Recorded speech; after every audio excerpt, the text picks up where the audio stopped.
अस्सलाम वालेकुम। नूरी news channel की तरफ से मैं हूं आपका मेज़बान सानी असनैन महमूद। मुल्क के हालात हाज़रा से बाखबर रहने के लिए, तालीमी, सियासी, समाजी न्यूज़ से हर वक्त अलर्ट रहने के लिए नूरी न्यूज़ चैनल को सब्सक्राइब करें और बेल के आइकन को प्रेस करें और हर वीडियो को लाइक और शेयर ज़रूर करें। शुक्रिया दोस्तों। आज मैं आपके सामने एक दिलचस्प सवाल लेकर आया हूँ कि फरवरी का महीना 28 या 29 दिन का क्यों होता है जबकि बाकी महीने 30 या 31 दिन के होते हैं। तो इसका जवाब आपको इस वीडियो में मिल जाएगा। आपसे इल्तमास है कि इस वीडियो को मुकम्मल देखें और इस मालूमात को आगे भी शेयर करें। तो सवाल कुछ इस तरह से है, फरवरी के 28 दिन क्यों हैं, 30 क्यों नहीं होते। 28 दिन होने की बजाय अगर 30 दिन होते तो क्या कोई टेक्निकल ख़राबी पैदा हो जाती। लीप के साल का अगर मसला था तो 4 साल बाद 30 की बजाय 31 हो सकते थे। अगर फरवरी के 30 दिन होते तो दूसरे 2 महीनों का एक दिन कम किया जा सकता था। वो कौन सी ऐसी टेक्निकल मजबूरी थी कि फरवरी के 28 दिन रखना ज़रूरी था।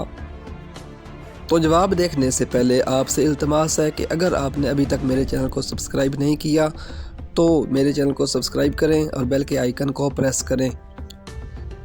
फरवरी के 28 दिन रोम के दूसरे बादशाह नोमा पोम्पिलियस से ताल्लुक़ रखते हैं। इसके बादशाह बनने से पहले रोम का कमरी साल 10 माह का था।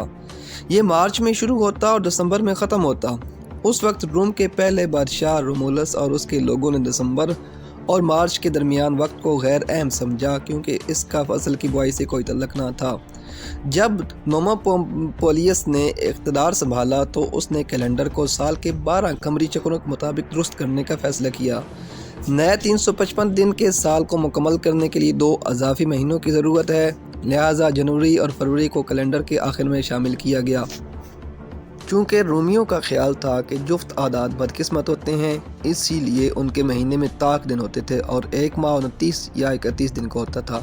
लेकिन साल को 355 दिन तक पहुंचने के लिए एक महीने के दिनों को जुफ्त तादाद में होना ज़रूरी था। इसलिए फरवरी को 28 दिन के साथ बदकिस्मत महीना मुंतखब किया गया।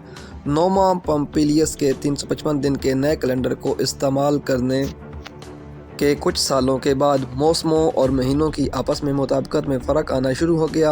इन दोनों को दोबारा एक दूसरे के मुताबिक करने की कोशिश में रोमियों ने ज़रूरत के मुताबिक 27 दिन के लीप माह को शामिल किया। चूँकि लीप का महीना मुतज़ाद था, इसमें भी इसकी वाज़ेह खामियाँ थीं। 45 बिफोर क्रिश्चियन में जूलियस सीज़र ने एक माहिर को सूरज पर मबनी कैलेंडर बनाने के लिए मुकर्रर किया, जैसे मिस्रियों ने इस्तेमाल किया था। जूलियन कैलेंडर में हर साल में 10 दिन से थोड़ा ज़्यादा इजाफा होता है, जिससे हर माह फरवरी के सिवा 30 से 31 दिन तवील होता है। पूरे 365.25 दिन तवील साल के बाद हिसाब से हर चौथे फरवरी में एक दिन शामिल किया जाता है, जिसे अब लीप साल कहा जाता है।